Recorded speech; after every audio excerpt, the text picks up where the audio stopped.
নমস্কাৰ বন্ধু বান্ধৱীসকল, নতুন পঢ়াত ইউটিউব চেনেলৰ পুনৰবাৰ নতুন এটা ভিডিঅ'লৈ আপোনালোক সকলোকে স্বাগতম জনাইছোঁ। বন্ধু বান্ধৱীসকল, ইতিমধ্যে আজি পাৰ হৈ যোৱা এডিআৰ গ্ৰেড 3 পৰীক্ষাৰ প্ৰশ্নসমূহ কেনেধৰণৰ আহিছিল সেই বিষয়ে অনুগ্ৰহ কৰি কমেণ্ট বক্সত জনাবচোন আৰু পৰীক্ষা কেনেকুৱা হৈছিল সেই বিষয়ে জনাবলৈ নাপাহৰিব। বন্ধু বান্ধৱীসকল, পৰৱৰ্তী সময়ত অসম চৰকাৰৰ আহিবলগীয়া প্ৰতিযোগিতামূলক পৰীক্ষাসমূহৰ প্ৰতি লক্ষ্য ৰাখি অসমৰ জিঅ'গ্ৰাফীৰ ওপৰত এটা চিৰিজ আৰম্ভ কৰিব বিচাৰিছোঁ। সৰ্বমুঠ 300টা MCQ সামৰি লোৱা এই চিৰিজটোত মুঠ 10টা খণ্ডত আমি বিষয়সমূহ আলোচনা কৰিম। আশা কৰোঁ আপোনালোকে চিৰিজটো আদৰি ল'ব। লগতে লগৰ বন্ধু বান্ধৱীসকলকো শ্বেয়াৰ কৰি চিৰিজটো আগবঢ়াই লৈ যোৱাত সহায় কৰিব। আহকচোন এতিয়া পলম নকৰি আজি প্ৰশ্নসমূহৰ মাজলৈ যাওঁ। আজিৰ প্ৰথম প্ৰশ্নটো হ'ল, মানাহ ৰাষ্ট্ৰীয় উদ্যান তলৰ কোন জিলাত অৱস্থিত? আৰু ইয়াৰ অপশ্যনসমূহ: অপশ্যন ক চিৰাং আৰু বঙাইগাঁও, অপশ্যন খ চিৰাং আৰু ওদালগুৰি, অপশ্যন গ চিৰাং আৰু বাক্সা, অপশ্যন ঘ চিৰাং আৰু হাইলাকান্দি। আৰু ইয়াৰ শুদ্ধ উত্তৰটো হ'ল অপশ্যন গ চিৰাং আৰু বাক্সা। বন্ধু বান্ধৱীসকল, মানাহ ৰাষ্ট্ৰীয় উদ্যান বাঘৰ বাবে বিখ্যাত। কথাটো আপোনালোকে মনত ৰাখিব। আজিৰ দ্বিতীয় প্ৰশ্নটো হ'ল, অসমৰ ৰাজ্যিক গছ কি? আৰু ইয়াৰ অপশ্যনসমূহ এনেধৰণৰ: অপশ্যন ক শিমলু, অপশ্যন খ দেৱদাৰু, অপশ্যন গ সোণাৰু, অপশ্যন ঘ হুলুং। আৰু এই প্ৰশ্নটোৰ শুদ্ধ উত্তৰটো হ'ল অপশ্যন ঘ হুলুং। বন্ধু বান্ধৱীসকল, হুলুং গছ এজোপা ওখ প্ৰজাতিৰ গছ আৰু অসমৰ যোৰহাটত অৱস্থিত গিবন অভয়াৰণ্য এই হুলুং গছৰ বাবে বিখ্যাত। কথাটো আপোনালোকে মনত ৰাখিব।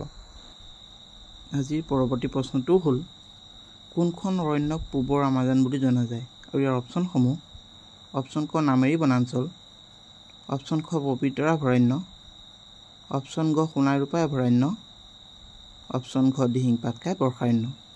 আৰু ইয়াৰ শুদ্ধ উত্তৰটো হ'ল অপশ্যন ঘ দিহিং পাটকাই বৰ্ষাৰণ্য।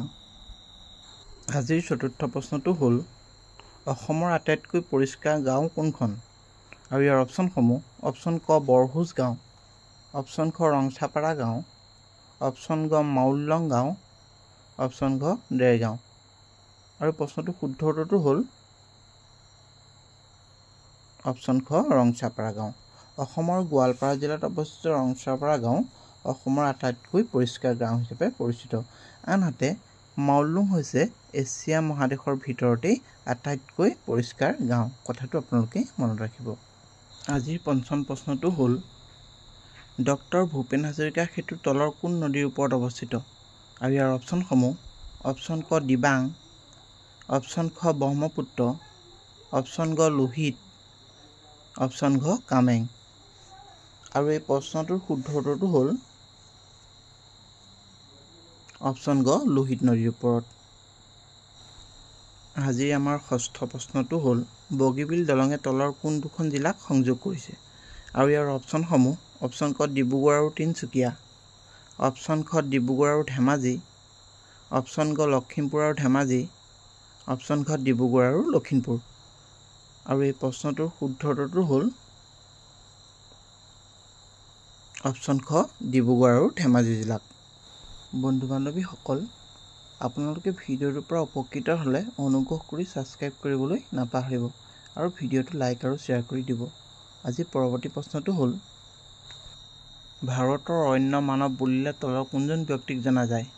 আৰু ইয়াৰ অপশ্যনসমূহ: অপশ্যন ক ৰাজেন্দ্ৰ সিং, অপশ্যন খ সুন্দৰলাল বহুগুণা, অপশ্যন গ যাদৱ পায়েং, অপশ্যন ঘ মেধা পাটেকাৰ।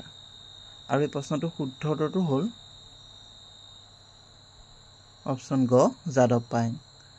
বন্ধু বান্ধৱীসকল, অসমৰ যাদৱ পায়েংদেৱ সমগ্ৰ ভাৰতবৰ্ষৰ লগতে সমগ্ৰ বিশ্বতে অৰণ্য মানৱ হিচাপে পৰিগণিত হৈছে। নিজৰ অষ্টম প্ৰশ্নটো হ'ল, অসমৰ ৰাজ্যিক পক্ষী কি?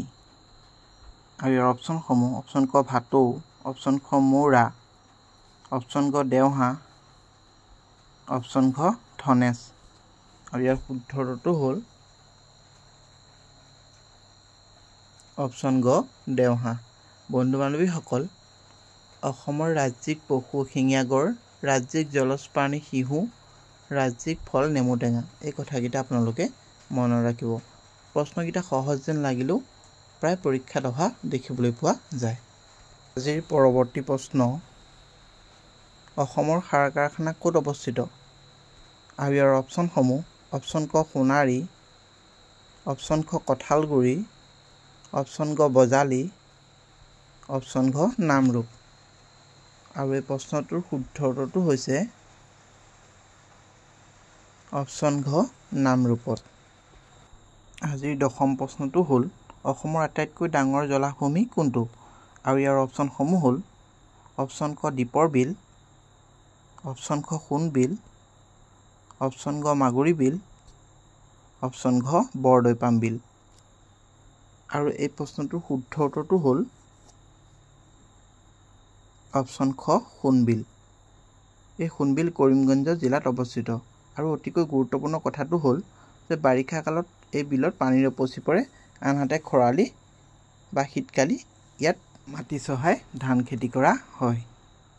আজিৰ পৰৱৰ্তী প্ৰশ্নটো হৈছে, অসমৰ একমাত্ৰ ৰামচাৰ ছাইট কোনটো? আৰু ইয়াৰ অপশ্যনসমূহ: অপশ্যন ক হাজো, অপশ্যন খ দীপৰ বিল, অপশ্যন গ চান্দুবি বিল, অপশ্যন ঘ জয়সাগৰ পুখুৰী। আৰু এই প্ৰশ্নটোৰ শুদ্ধ উত্তৰটো হ'ল অপশ্যন খ দীপৰ বিল। আজিৰ 12ম প্ৰশ্নটো হ'ল, অসমৰ কোনখন জিলাত সৰ্বাধিক অৰণ্য পোৱা যায়? আৰু ইয়াৰ অপশ্যনসমূহ হ'ল: অপশ্যন ক গোলাঘাট, অপশ্যন খ কাৰ্বি আংলং, অপশ্যন গ শোণিতপুৰ, অপশ্যন ঘ বঙাইগাঁও জিলা। আৰু এই প্ৰশ্নটোৰ শুদ্ধ উত্তৰটো হ'ল অপশ্যন খ কাৰ্বি আংলং জিলা। বন্ধু বান্ধৱীসকল, কাৰ্বি আংলং জিলাত 764 হেক্টৰ মাটিত বনাঞ্চল পোৱা যায়। যিসকল বন্ধু বান্ধৱীয়ে নতুনকৈ মোৰ চেনেলটো ভিজিট কৰিছে, অনুগ্ৰহ কৰি তেওঁলোকে মোৰ চেনেলটো ছাবস্ক্ৰাইব কৰি দিব।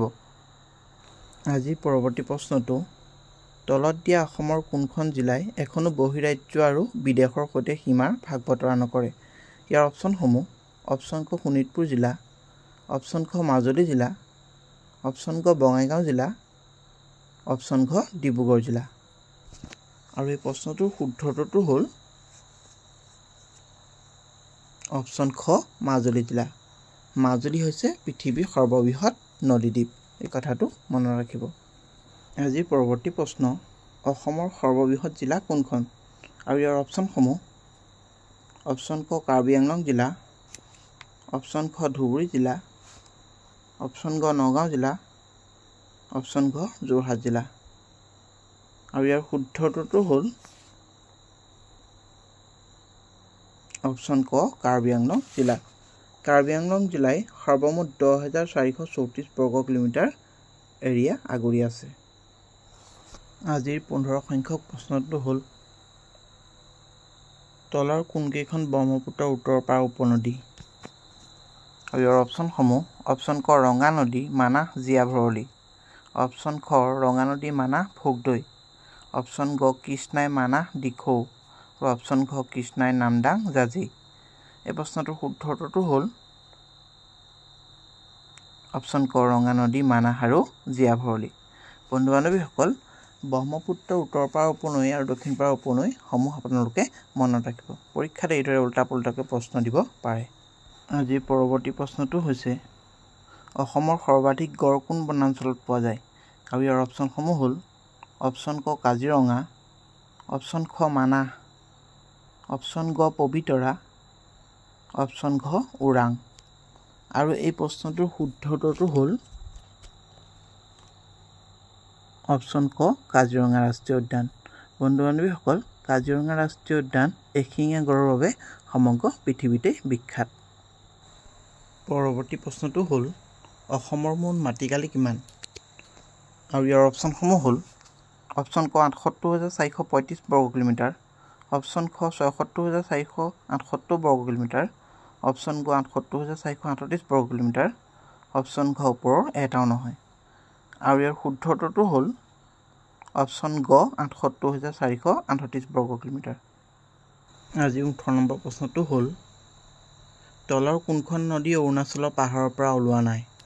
আৰু ইয়াৰ অপশ্যনসমূহ এনেধৰণৰ: অপশ্যন ক দিহিং, অপশ্যন খ কামেং, অপশ্যন গ দিবাং, অপশ্যন ঘ কলং। আৰু এই প্ৰশ্নটোৰ শুদ্ধটোতো হ'ল অপশ্যন ঘ কলং নদী। নিজৰ পৰৱৰ্তী প্ৰশ্ন: অসমৰ কোনজন ব্যক্তি মেক্সিকো দেশত 10 বছৰৰ বাবে গছপুলি ৰোৱাৰ বাবে আমন্ত্ৰিত হৈছে? আৰু ইয়াৰ অপশ্যনসমূহ: অপশ্যন ক ৰাজেন্দ্ৰ সিং, অপশ্যন খ যাদৱ পায়েং, অপশ্যন গ নয়নমণি শইকীয়া, অপশ্যন ঘ ৰীতা চৌধুৰী। আৰু এই প্ৰশ্নটোৰ শুদ্ধটোতো হ'ল অপশ্যন খ যাদৱ পায়েং। আজিৰ 20 সংখ্যক প্ৰশ্নটো হ'ল: বাংলাদেশত ব্ৰহ্মপুত্ৰ নদীক কি নামেৰে জনা যায়? আৰু ইয়াৰ অপশ্যনসমূহ হ'ল: অপশ্যন ক তিষ্টা, অপশ্যন খ অলকানন্দা, অপশ্যন গ ভাগীৰথী, অপশ্যন ঘ যমুনা।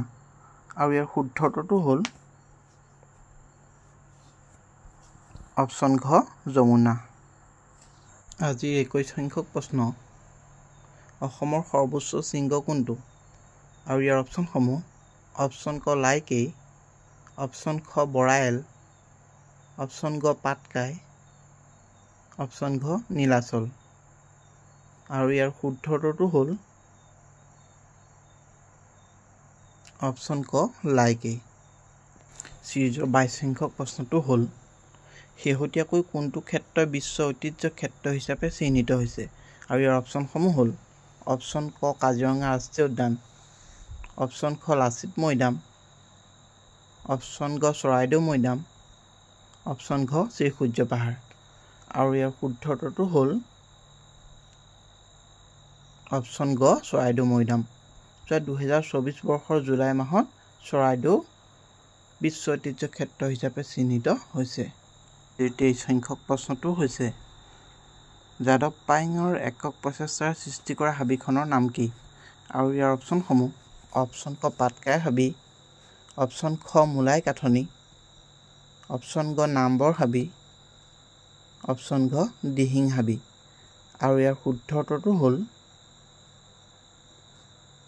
অপশ্যন খ মূলাই কাঠনি। আজিৰ পৰৱৰ্তী প্ৰশ্নটো হ'ল: ব্ৰহ্মপুত্ৰ উপত্যকাত অৱস্থিত মুঠ জিলাৰ সংখ্যা কিমান? আৰু ইয়াৰ অপশ্যনসমূহ: অপশ্যন ক 21খন, অপশ্যন খ 23খন, অপশ্যন গ 17খন, অপশ্যন ঘ 27খন। আৰু ইয়াৰ শুদ্ধটোতো হ'ল অপশ্যন ঘ 27খন। আজিৰ চিৰিজৰ 25 সংখ্যক প্ৰশ্ন: বিখ্যাত মাগুৰী মতাপুং বিল কোন জিলাত অৱস্থিত? আৰু ইয়াৰ অপশ্যনসমূহ: অপশ্যন ক তিনিচুকীয়া জিলা, অপশ্যন খ ধেমাজি জিলা, অপশ্যন গ মৰিগাঁও জিলা, অপশ্যন ঘ কামৰূপ জিলা। আৰু এই প্ৰশ্নটোৰ শুদ্ধটোতো হ'ল অপশ্যন ক তিনিচুকীয়া জিলাত অৱস্থিত। বন্ধু বান্ধৱীসকল, অসম জিঅ'গ্ৰাফীৰ এই চিৰিজটো কেনেকুৱা হৈছে অনুগ্ৰহ কৰি আপোনালোকে জনাবলৈ নাপাহৰিব। আজিৰ 26 সংখ্যক প্ৰশ্নটো হ'ল: অসমে কেইখন ৰাজ্যৰ সৈতে সীমা ভাগ বতৰা কৰে? আৰু ইয়াৰ অপশ্যনসমূহ: অপশ্যন ক 7খন, অপশ্যন খ 8খন, অপশ্যন গ 9খন, অপশ্যন ঘ 6খন। আৰু এই প্ৰশ্নটোৰ শুদ্ধটোতো হ'ল অপশ্যন ক 7খন ৰাজ্য। আৰু এই ৰাজ্যকেইখন ক্ৰমে নাগালেণ্ড, মণিপুৰ, মেঘালয়, অৰুণাচল প্ৰদেশ, ত্ৰিপুৰা, পশ্চিমবংগ আৰু মিজোৰাম। আজিৰ পৰৱৰ্তী প্ৰশ্নটো হৈছে: অসমে কেইখন বিদেশী ৰাষ্ট্ৰৰ সৈতে সীমাৰ ভাগ বতৰা কৰে? আৰু ইয়াৰ অপশ্যনসমূহ: অপশ্যন ক 4খন, অপশ্যন খ 5খন, অপশ্যন গ 2খন, অপশ্যন ঘ 4খন। আৰু ইয়াৰ শুদ্ধটোতো হৈছে অপশ্যন গ 2খন ৰাষ্ট্ৰ। আৰু এই বিদেশী ৰাষ্ট্ৰ দুখন হৈছে বাংলাদেশ আৰু ভূটান। যি 28 সংখ্যক প্ৰশ্নটো হৈছে: অসমে বাংলাদেশৰ সৈতে কিমান সীমা ভাগ বতৰা কৰে? আৰু ইয়াৰ অপশ্যনসমূহ: অপশ্যন ক 201 কিলোমিটাৰ, অপশ্যন খ 368 কিলোমিটাৰ, অপশ্যন গ 260 কিলোমিটাৰ, অপশ্যন খ 263 কিলোমিটাৰ। আৰু ইয়াৰ শুদ্ধটোতো হৈছে অপশ্যন ঘ 263 কিলোমিটাৰ। আজিৰ 29 সংখ্যক প্ৰশ্নটো হ'ল: অসমে কোনখন চুবুৰীয়া ৰাজ্যৰ সৈতে সৰ্বাধিক সীমা শ্বেয়াৰ কৰে? আৰু ইয়াৰ অপশ্যনসমূহ এনেধৰণৰ: অপশ্যন ক অৰুণাচল প্ৰদেশ, অপশ্যন খ মিজোৰাম, অপশ্যন গ ত্ৰিপুৰা, অপশ্যন ঘ মেঘালয়। আৰু ইয়াৰ শুদ্ধ উত্তৰটো হ'ল অপশ্যন ক অৰুণাচল প্ৰদেশৰ সৈতে। বন্ধুসকল, অসম জিঅ'গ্ৰাফীৰ এই চিৰিজটো কেনেকুৱা হৈছে অনুগ্ৰহ কৰি আপোনালোকে জনাবলৈ নাপাহৰিব। আজিৰ শেষৰটো প্ৰশ্ন হৈছে, আজিৰ 30 সংখ্যক তথা শেষৰটো প্ৰশ্ন, অসমৰ ৰাষ্ট্ৰীয় উদ্যানৰ সংখ্যা কিমান? আৰু ইয়াৰ অপশ্যনসমূহ: অপশ্যন ক 7খন, অপশ্যন খ 8খন, অপশ্যন গ 9খন, অপশ্যন ঘ 5খন। বন্ধু বান্ধৱীসকল, এই প্ৰশ্নটো আপোনালোকলৈ এৰিলোঁ। আপোনালোকে উত্তৰটো কমেণ্ট বক্সত দিব বুলি আশা ৰাখিলোঁ। আজিলৈ ইমানেই। ধন্যবাদ।